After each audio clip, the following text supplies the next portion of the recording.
Hello, hello, hello, hello, hello. Good evening, good evening, good evening. It's another week. I hope everybody's week has been going well. Like Kendra does thing. I don't even know if that makes a difference, but she seems to think it does. So, good night, everybody. We are here once again for another episode of Fuck Your Feelings, the show. I'm going to give it a couple of minutes. It is an interesting topic tonight. Um, it's a topic I've never done before, even in my last relationship. We had done a show where we wrote a letter to love. So if you've not watched the show prior to me doing it by myself, I used to do the show with my now ex-fiance, and we had explored the concept of love by writing a letter to love. And that show, if you want to look it up, was called Dear Love. And we wrote a letter to the actual concept of love, where we did talk about our love for each other, but it was a love letter to love. I wanted to explore this topic very differently tonight in terms of that word love. And what does that ish really mean? When you say love, when you say you love someone, when you say you love something, what does it truly mean? Because I think often we say the word love and we don't really think about how powerful that word is and the responsibility that comes with being loved by someone and loving someone. I think we often just think about the word love as just that. It's a word, but it's a verb. Love is also an action. It is an action word. Love isn't just something you say, it's also supposed to be something you do through your actions. And so the concept of love, I think, is something that we need to explore. I said that, the point of this show was changing the conversation around Black relationships. So let's really do it. I think we often just say words for the sake of saying them, right? Like you feel something. I feel like I love this person. I feel like I love this thing. But do you really? How do you know that you love this person or this thing? What has made you love this person or this thing? And we're going to stick to people. What has made you love this person? Is it a feeling? Because that's often what it is. I feel, right? We physiologically, our bodies change physiologically when we love someone. And therefore, for a lot of us, that's enough. My body has physiologically changed. I feel a certain way when I'm around somebody, and therefore that means that I love them. But does it really? And so I had put something up on Instagram, and I had basically put where this person had wrote love, the most spectacular, indescribable, deep, euphoric feeling for someone. So let me repeat that. The most spectacular, indescribable, deep, euphoric feeling for someone. Again, we look at love as a noun.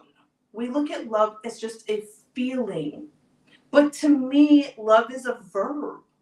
Love is something that you also do. It's an action. It's an action. So I love you. What does that mean? What is next? Is it enough just for me to say I love you? God, there's this thing, damn fruit fly in my house. I'm sorry, guys, but this thing is annoying. But when I say I love you, is that enough for you? Are my words alone of saying I love you, Is that enough for you? I would hope most of you are saying, no, it's not enough. So if the word saying I love you and the word isn't enough, what is love?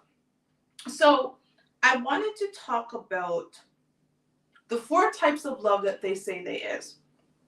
So there are many who say that there are 4 types of love. And at some point or another, I think we've all experienced these 4 types of love.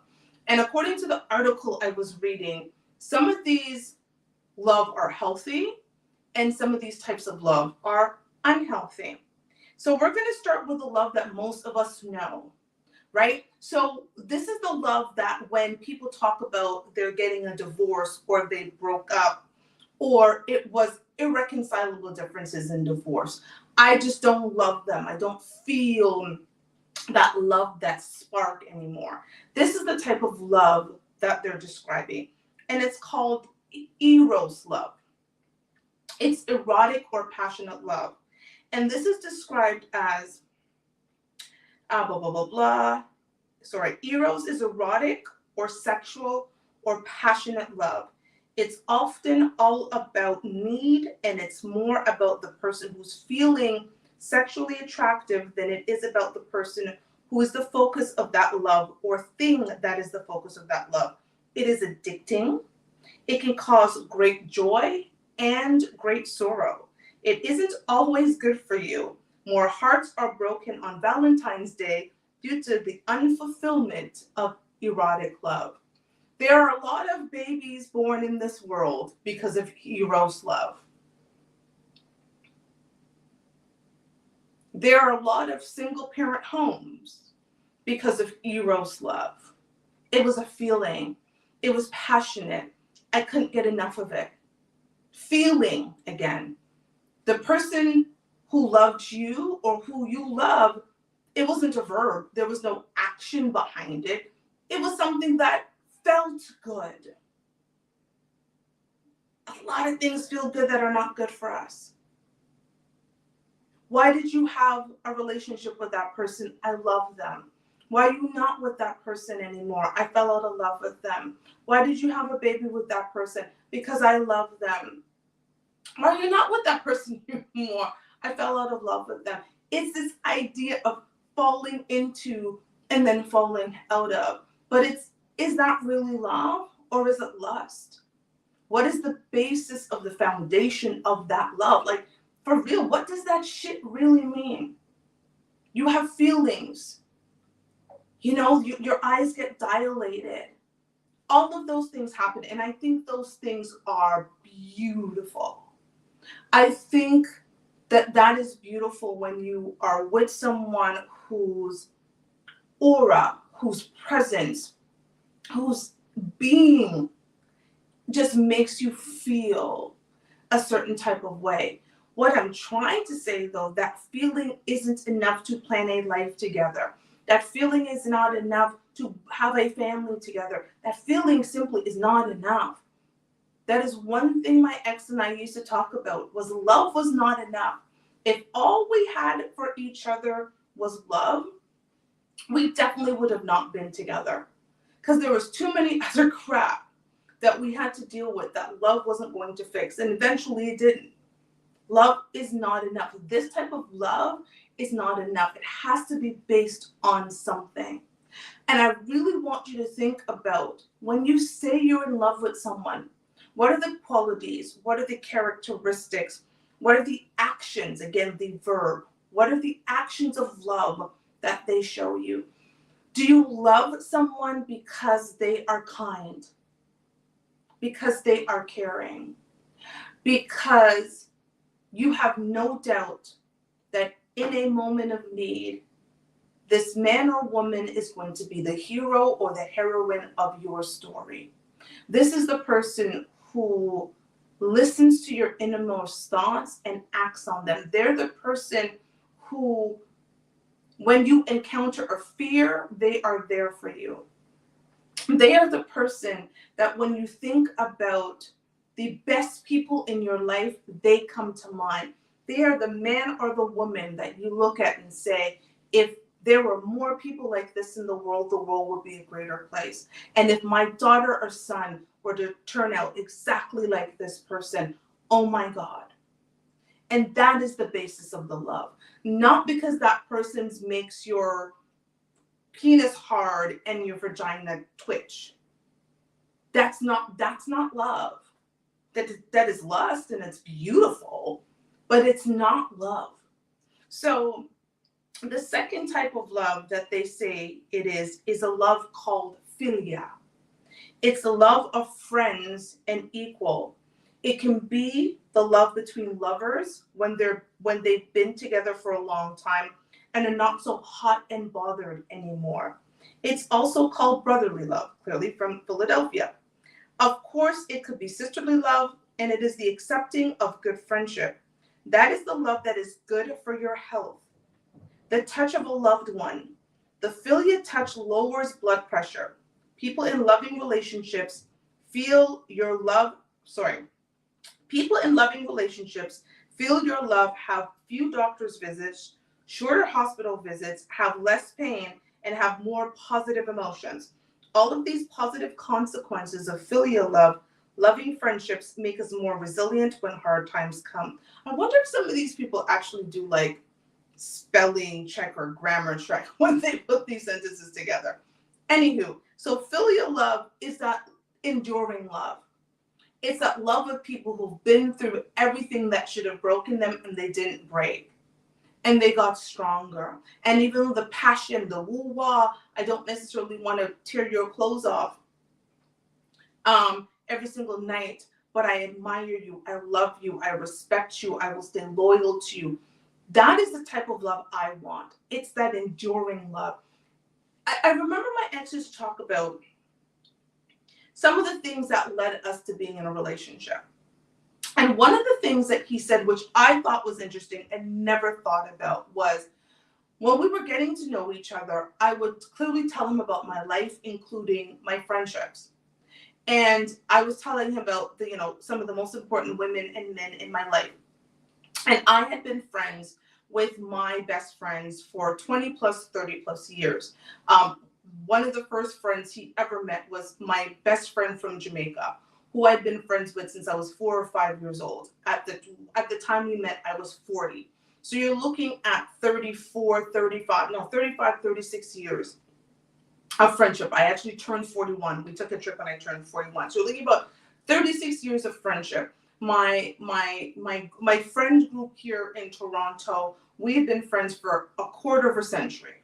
We have raised our kids together. We have gone through thick, thin, and everything in between.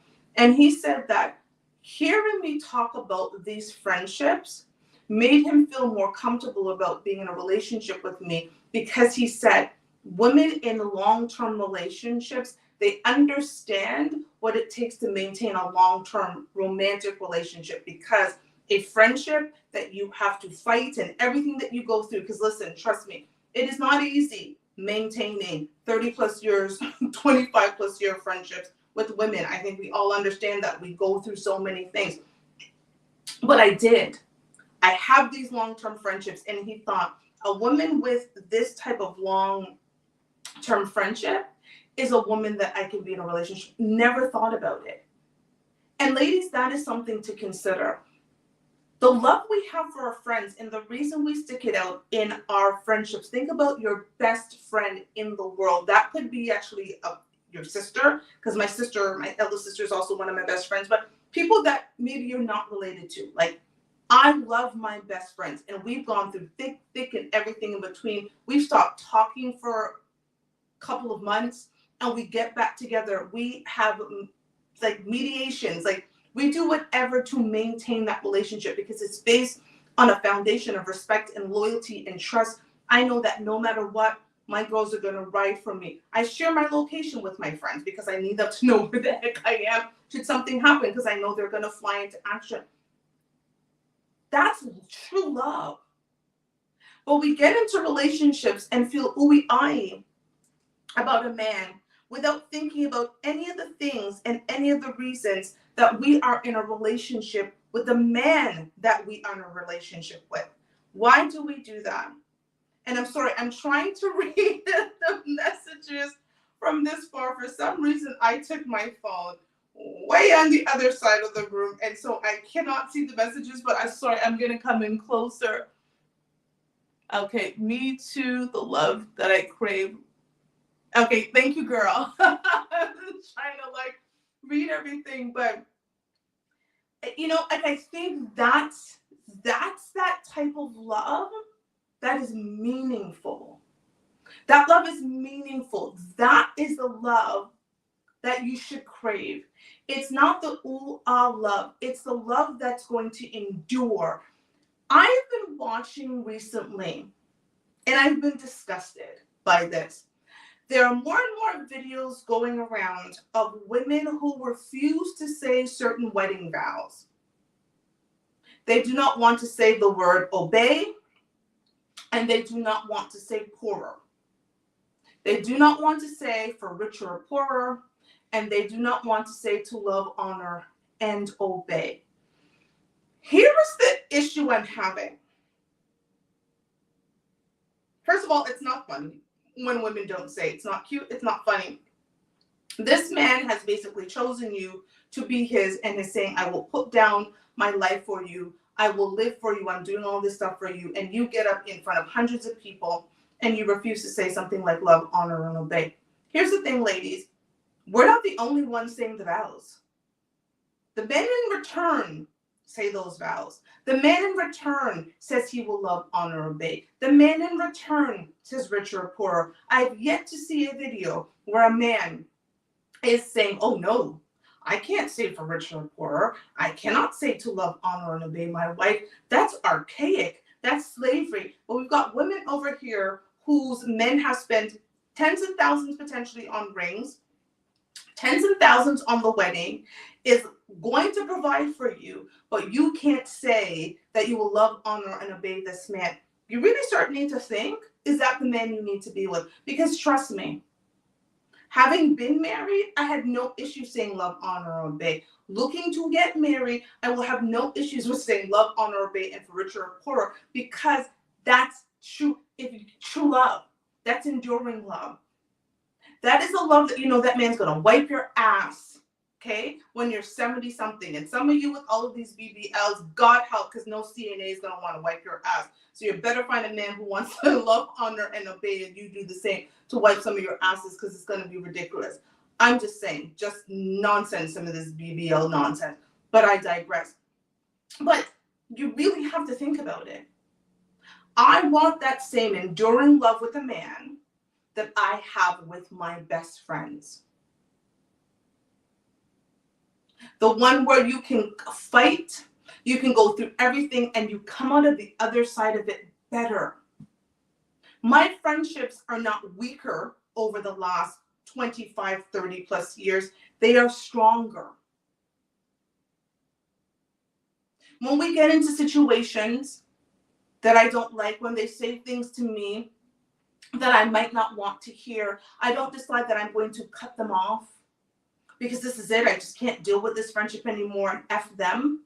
I keep going. So for me, I am really trying to understand when we are saying we love someone and then so easily fall out of love with them, or so easily disregard years of a relationship because of a mistake. That's not real love. That's not enduring love, because like I said, love is a verb. It is an action. It is also something you do. It is not just a feeling. And apparently the Greeks knew better than we did, because that's what they talk about with these types of love. Now, the fourth type of love that they say, so for those of you who are just coming on, we're talking about the four types of love that they are. The first one is the eros love, which is that passionate, basically you want to have butt naked sex with someone. You see them and you want to tear their clothes off, and it's great. But that love generally does not last. The type of love we just were speaking about is that filial love. It's that enduring love. It's that love that you have with your best friends. Think about those of you who've had best friends for 20 plus, 30 plus, maybe even 40 plus years. That's that type of enduring love that no matter what happens with you and your girls or you and your boys, you guys come through the other side of it better and stronger. That's that type of love that's healthy. And that's the type of love I would recommend striving for in your romantic relationship. It might not be ooey eye, and it might not make you tingle downstairs, and it might not whatever, but you know at the end of the day, 25, 35, 45, 55 years plus, that person is going to be by your side. Now, the third type of love that they talk about is storge. It's the love of parents for children. The love of parents for children. The kind of love where mothers know best. God, this is terribly written. I don't know who says this. Anyways, I'm just going to skim a little bit. It is described as the most natural of loves. It's very easy to look at your baby and love them. You don't have to do anything. Your baby doesn't have to do anything to earn your love. That you love that baby because that baby is yours. It came from your body. It is natural. There is no pretense to that type of love. Your child doesn't have to do anything to earn that type of love. And the reality is often your child isn't losing that love. Your children, there are children who've done terrible things and their parents stand by them because that is their child. It is natural, no pretense, no requirement for earning that type of love. And it is often transient behaviors that wouldn't be la la la, blah blah blah, blah blah blah. Sorry, this is terrible. I should have probably found another thing to talk about this. It's emoted because we can't help ourselves, and it pays the least attention as to whether the person is worthy of love. Right? Storge love is, again, like I said, I didn't have to read this. I knew that. Storge love is a type of love that doesn't have to be earned. You don't consider when somebody is worthy of your love. Your child, just by the virtue of being your child, is worthy of your love. You being the child of your parents, just by that virtue, they feel that it is worthy of love. That love can also be unhealthy because we know some children and parents that, ooh, child, but it's natural. And where's the thing about this idea of earning love? The person that you say you love, or says they loved you, what did you do to earn that love? When did you determine that that person was worthy of your love? Because here's the thing about love. When I talked about it earlier, that word, euphoric. Love, true, genuine love, is all-consuming. It is physiologically all-consuming. When you love somebody, you feel it with your whole body and soul. I loved my ex to the moon and beyond. I felt the love for that man with my whole heart, soul, body, mind. I felt it. It was powerful. It was strong. It is something that I could not even describe. I couldn't describe it. It also was all consuming. It's an all-consuming love. But that love can turn into hate very quickly if that person did not do anything that you thought was worthy of gaining your love. I remember one of the things my ex said to me that, and I talk about in my book, No Handouts for Black Girls, I talk about falling in love with him and what that was like. And one of the things in a conversation we were talking about, and that man looked at me and he said, "You deserve my best. You deserve the best of what I have to give." And I thought it was such an interesting way to say that. Now, looking back, I think the question would have been, is that person's best good enough for you? Is that person's best good enough for you? Is the best of the person you love have to give, is that the best that you want? Is that the best that you need in your life to flourish? Is the best that you have to give the person you say you love but they're going to need to flourish and grow. Is it a healthy growth? Because we can give everything we have and it's unhealthy. And we can get everything a person has to give and it's unhealthy. Like, I don't want to over rationalize love. However, I think there has to be some rationality towards the concept of love, especially, Rob used to say that we live in a popcorn generation, that we want everything quick. You put it in and it's quick. There isn't the idea of going through things. And I mean, it's funny me saying that for someone who we got into a relationship in 10 days, but honestly, those 10 days felt like a year. It was during COVID. We talked for like 6 hours a day, video called. We got to know each other inside and out, talked about our parents, our growth, things that he'd experienced. He told me stories he had never told anybody. I told him stories I had never told anybody. Like, we went deep. Like, we showed our scars. I talk about in the book, I said, when I fell in love with him, it was like standing naked in front of somebody with your heart in your hands and praying they don't drop it. I said it a lot more eloquently in the book, but that was the concept, right? Like, we loved each other. I said to someone the other day, they tried to shade me, and they were talking about the fact that, Rob or I, whichever one of us dodged a bullet with each other. And I was like, absolutely not. I said, we were two people who found each other in the dark, loved each other back into the light, but then realized that our love was suited for other people. And I don't regret a moment of that relationship, because we indeed did find each other in the dark and loved each other back into the light. And once we got into that light, we said, as much as we love each other, our love is suited for other people, because my best, as best as I could do, I couldn't heal the things that he needed healed. And he couldn't heal the things that I needed healed. We just couldn't do that. And that was a rational type of love. I will love that man to the end of the earth. I will love him forever. I just know I can't be with him. Because again, love is a verb. Love is an action. Love is a do. So I'm doing for you. I'm giving you my best. But unfortunately, the world out there, my best isn't good enough for you to deal with some of the stuff that you have to deal with in the world.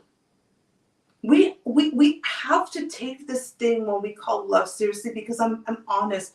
We cannot change the conversation around Black relationships and Black community going in and out of love, in and out of love, in and out of love, in and out of love, in and out of love, in and out of love, having men come in and out of us, in and out of us, in and out of us, with no thought to anything.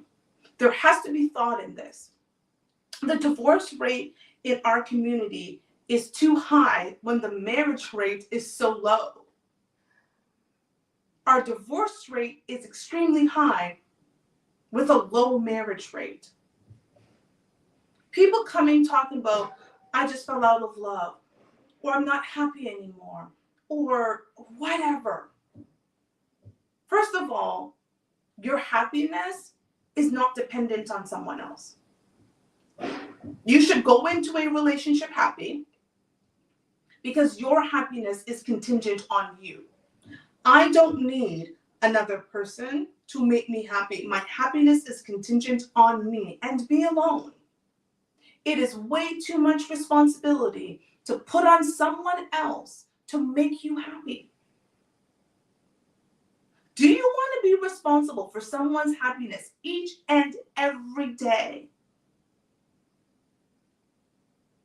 Each and every day, that person's happiness is contingent on what you do, what you say. That is a hell of a lot of responsibility. And quite honestly, that's a responsibility that a lot of us women have put on our men. So we go talk some bullshit. Oh, he no longer makes me happy. Why were you trying to make him make you happy anyways?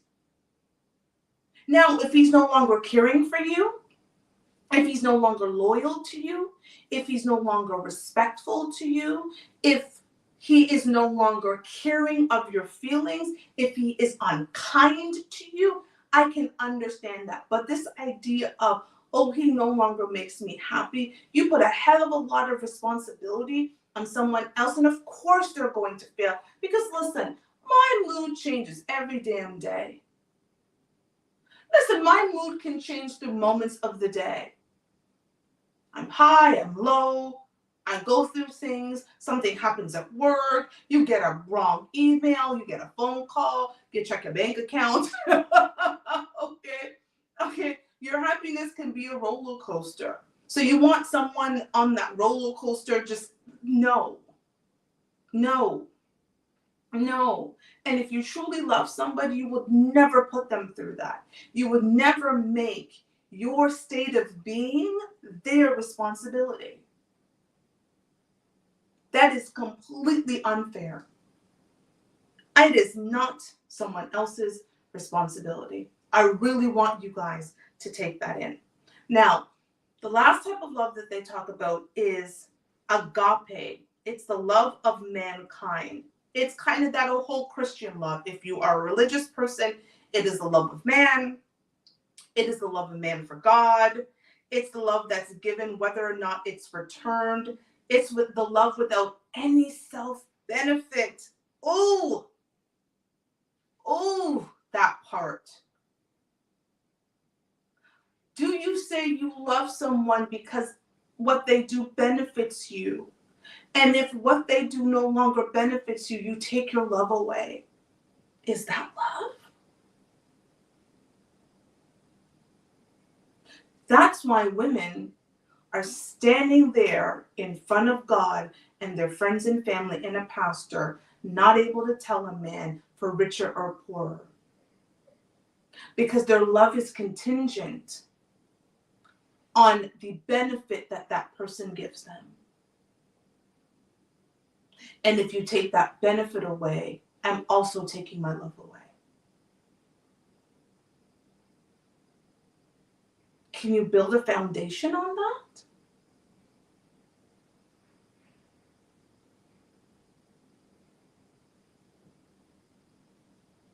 I'm going to say no. You cannot build a foundation on a love that has strings. And people might say to me, Sheba, all love has strings. And you may be right. Maybe all love comes with string. But should it be strings that are able to so easily break you because, again, you don't get something. Something's not being given to you. Something tangible is not given to you. Again, it's not that that person has broken your trust, broken your loyalty, has become disrespectful, has become unkind to the borderline where they are cruel to you, where their actions are such that they would be damaging to you long term. I can understand those things eroding the love you have for someone. Because again, I'm going to repeat it. As much as they say love is a noun, to me, love is a verb, because you have to do, it is actionable. Love is something that is actionable.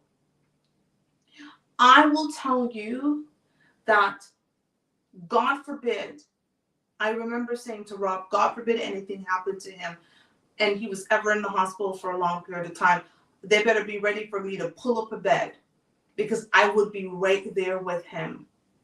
Work and where I needed to be. Work and where I need to be, which would be right beside him. And when God blesses me with my next husband, he will know that no matter what, I will be there. We also now live in a remote society. I can bring my laptop and work from a bloody hospital. Because my love is not contingent. My love for my husband would not be contingent on whatever those other things are. I don't get to take it away because he is now sick. I remember one of the most disgusting episodes of Kendra G I ever saw was a woman who was doing just that. She had married a man who was a little bit older. He was in the hospital. They had a baby. She was already on Kendra trying to find a new man because she did not know whether her husband was going to make it. And instead of being by that man's bedside, she was on Kendra G with her married self.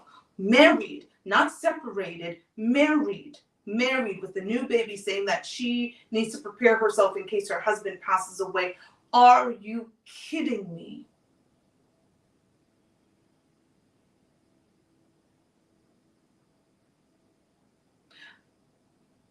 Love, when misused, is dangerous. Love, when misused, is dangerous. There is a reason why there is such a high rate of partner unaliving. You don't know what you could say on these shows, so I have you, right? Partner unaliving. Because love, when misused, is dangerous. You do not get to tell me you love me and then show me actions that are the opposite of love. Because that same euphoric feeling, that same passionate feeling, that same dilation of the highs and heart beating and everything that comes with it when you're at the height of that euphoric love, when you're at the low of that love, God help anyone who's around you. Love, when misused, is dangerous. And that is why we need to really consider, what does that shit really mean? I have started asking people questions when they say certain things to me. I want them to elaborate on it. When they say they care about me, elaborate. What about me makes you care about me? If they say me love me, what about me is lovable? What characteristics do I display that would make you say that you love me? I don't want to just hear the word. It's nice, it's sweet, ladies. I know it's amazing, especially when that man is everything you desire. When that man represents this man you thought you dreamed of. He, maybe he's tall, maybe he's dark skinned, maybe he's, really intelligent and all of the things, and, has the money and all those things. So this man comes into your life and you hear these words and you say, oh my God, this is what I've been waiting for. And why would I question the man of my dreams saying that he loves me? Question it. Men, question it. What about you is lovable? Because I'll be honest, some of us are not lovable in the state that we are in. There are a lot of us who are not lovable in the state that we are in. And so therefore, we really want to question the action of love. Not the noun, the action of love. The action of love is really what matters.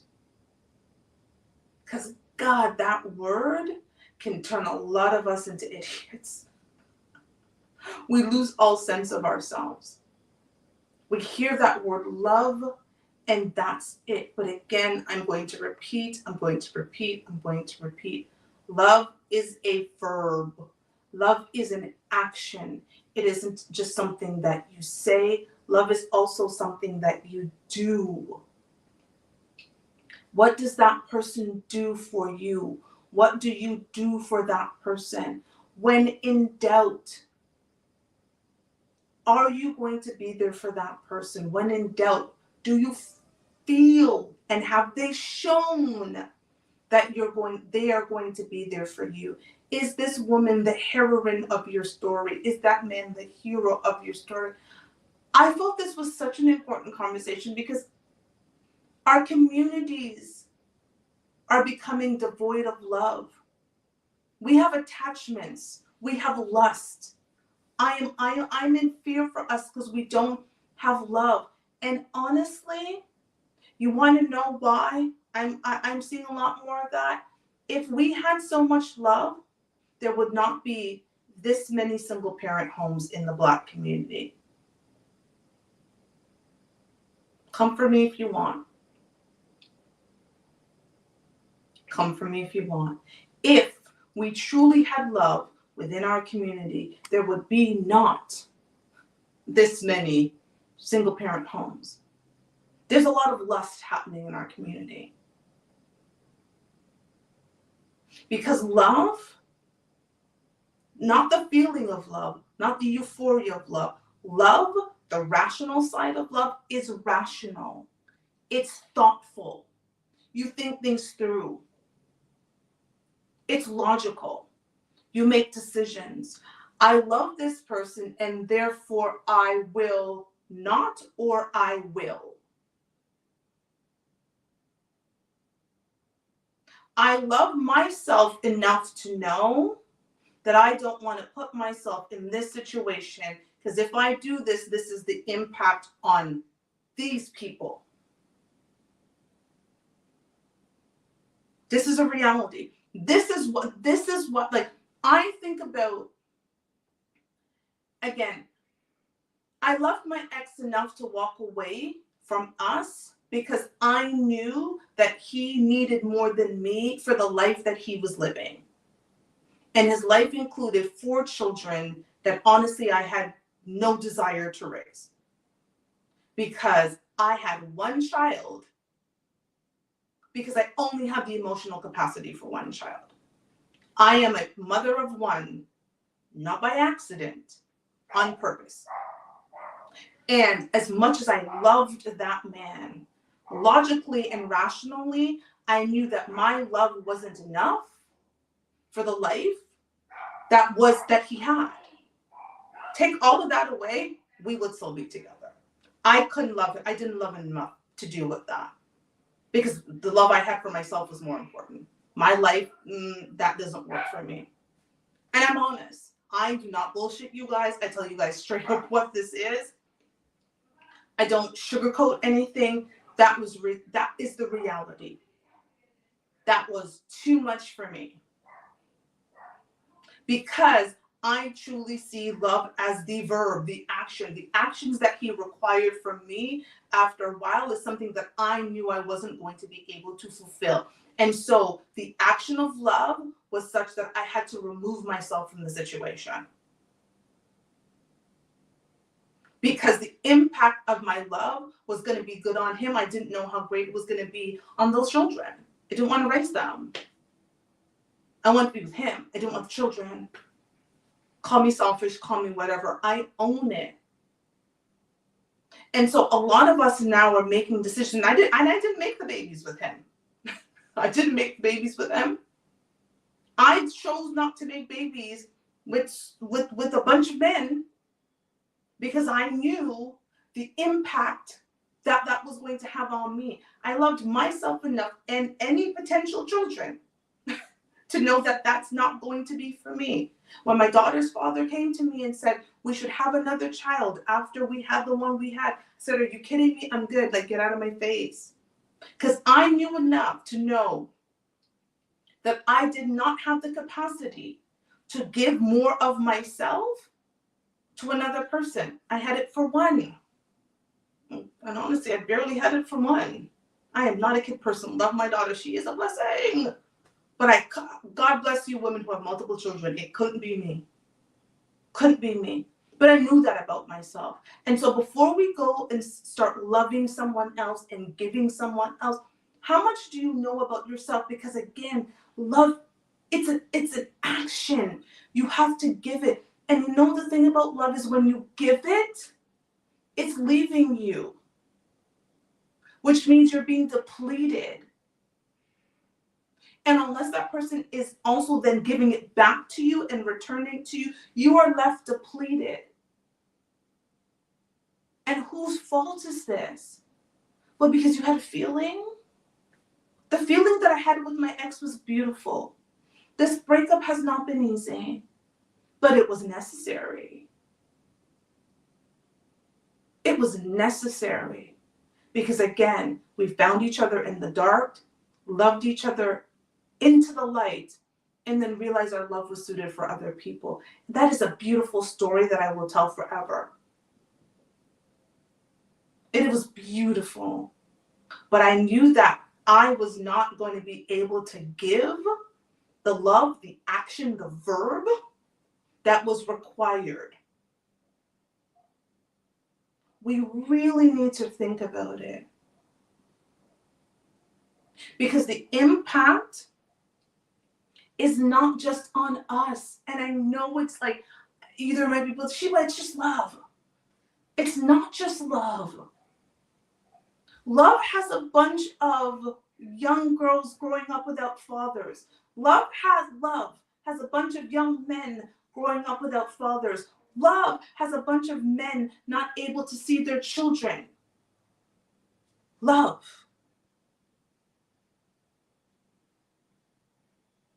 Because that love turns into hate real quick when it was not based on anything foundational. I love him, I hate him. I love him, I hate him. I love her, I hate her. I didn't love you. I lusted you. Really start asking questions. Oh, listen, I say to people all the time, you're either going to love me or you're going to hate me because I ask a bunch of questions. You sit in a conversation with me, you'll be like, she doing too much. Like, a man who has no interest in a relationship is not sitting down and having a conversation with me because I'm going to ask him way too many questions. Way too many questions. And he's going to be like, Shibi, you know what? This is too much. Some of us ain't asking shit. We ain't asking nothing. Ooh, she's hot. He's hot. That's woo. They took me on a vacation. They spent some money on me. I went, I have Louboutins and whatever. That's love. That love is not love. A lot of us have survival love.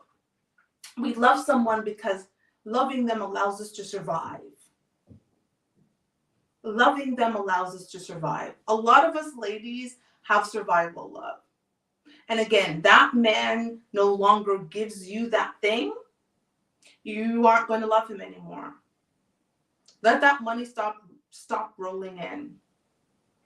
Let him change that BMW to a Kia.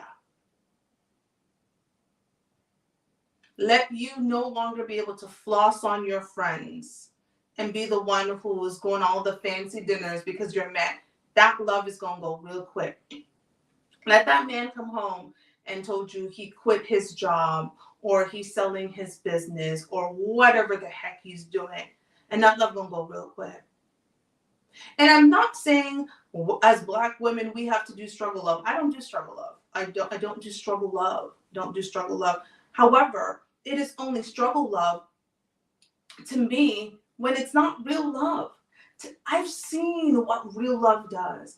I've seen the beauty. I see that in my life.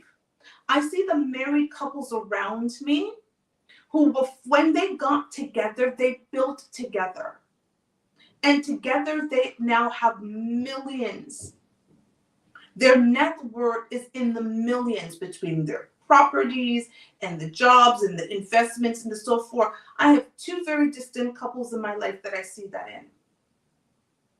They got together, they worked together, they committed to the commitment of being together and going through the storm together. And now there is rainbows at this point because they did that.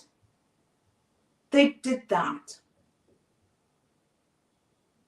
They loved each other into the light and kept going.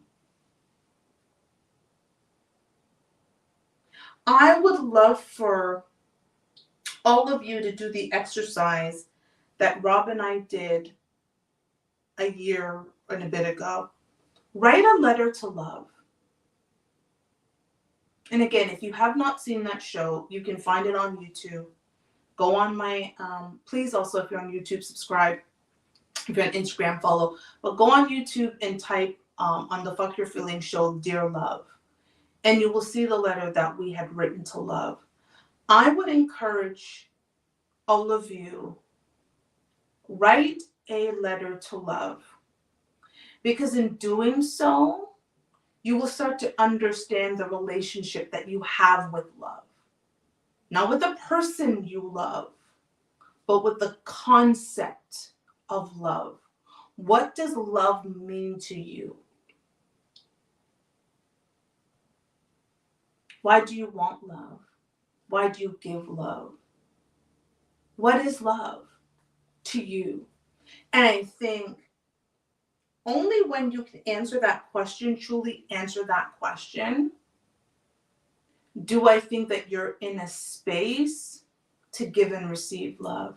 I, talked about it when I did that show. I had a very complicated relationship with love. And if I can find that letter, it's been so long. I wrote it, I don't even know where I put it. But I had a very complicated relationship with love. And I had to uncomplicate my relationship with love. I used to be the person who would give enough in a relationship, but wouldn't give too much so that if it got hard, I couldn't get out. So I'd give you just enough. And then when it no longer suited me, I was like, okay, I'm good, deuces. And that was effed up. That was really effed up because of my complicated relationship with love. And listen, I didn't have daddy issues. I got a great father. I love my father. Rest in peace, daddy. So I didn't have that. But there was this idea for me, because for me, love was something that was, again, it was crushing. Like, you give so much to someone and then something happens and they crush you. I didn't want that feeling after the euphoria. I didn't want that hurt. I didn't want that pain. I didn't want all of that because I didn't know if I was strong enough to survive it. My relationship with Rob has shown me that I'm strong enough to survive it. And I'm actually better. I've come out better after this breakup than before I entered that relationship. Because again, I always gave just enough so that I could leave when I needed to. And again, with Rob, I stood there naked with my heart in my hand, gave it to him, and just prayed that he wouldn't drop it. And that type of love is transformative. The love I had for my ex has transformed me. My husband will get a much better version of me than he would have gotten had I not fallen in love with Rob. And that's the beauty of that love. That is the beauty of the love that I had with my ex. Is someone else is going to get a better version of me because I loved him. Actionably loved him. Actionably. Not euphorically, but actionably. I showed actions. I gave of myself, not expecting anything back, but gave of myself because I wanted to see the betterment of him. And sometimes that shit is not going to work. And we have to be okay with it. Love comes with daily heartbreaks. It doesn't guarantee happiness. It doesn't necessarily guarantee security. It is something that you have to work at every day. It doesn't just happen. But when you get it, when you get that filial love, that long-lasting, enduring love, that is something you want to hold on to and nurture. It is beautiful. It might not be Instagrammable, guys. Not every love story is an IG-worthy love story because everybody wants to Instagram it, and if it's not Instagrammable, that type of love might be boring as shit. But it's enduring. It is the love that you go to sleep with and you wake up with feeling great. It doesn't come with angst. It doesn't come with insecurity. It makes you feel good because of the actions that's behind it. So I want that type of love. I desire that type of love. I have that type of love. I hope this time it is long lasting. I will now ask different questions. Um, I thank my ex for our relationship. Is that weird for a woman to say? Is that weird for a person to say, period? I thank my ex for our relationship because it has forever changed my life for the better. And as difficult as it's been to grieve through the breakup, because it's been a grief and it's been a lot, I have learned so much from how much I loved him and how I loved him and how he loved me back through our actions. Not again the euphoric feeling of it, but our actions that, woo, what the next man is going to get, God help him. It might be too much.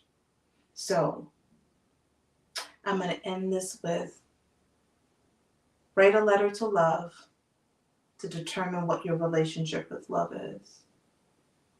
Love is an action, it is a verb. It is not just something you feel, it's something that you do. It is something that you commit to each and every day. You have to recommit every day to loving someone. I recommitted every day to loving my ex until we could no longer be together. It did not stop my love for him. I will love him likely forever because his love transformed me. But every day you have to recommit. And one of the most important things that I will not forget, I do not want to leave without this, your happiness should not be contingent on someone else loving you. Do not put that pressure on someone else. Do not put your happiness on another person. That is completely unfair. Because, no, absolutely not. And if that's what you're doing, you've got to examine your relationship with love. So I appreciate you. Again, if you are on YouTube, subscribe. If you're on Instagram, follow. Please share these videos. Please like these videos. I really appreciate you guys. This is like healing. You guys are helping me heal through everything. This is my therapy. And thank you all for coming to join me tonight. So good night on YouTube and bye.